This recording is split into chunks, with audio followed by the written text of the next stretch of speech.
ওনারা সহিহ হাদিসের গান সব সময় গায়, কিন্তু রাসূলুল্লাহর ক্ষেত্রে তারা সহিহ হাদিস মানে না।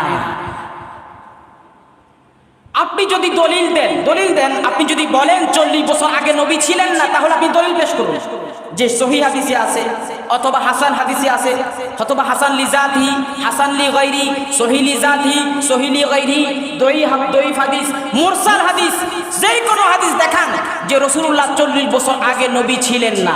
যদি দেখাতে পারেন তাহলে মানব। আমরা বলি রাসূলুল্লাহ সাল্লাল্লাহু আলাইহি ওয়াসাল্লাম আদম সৃষ্টির আগেও তিনি নবী ছিলেন, রূহের জগতে নবী ছিলেন।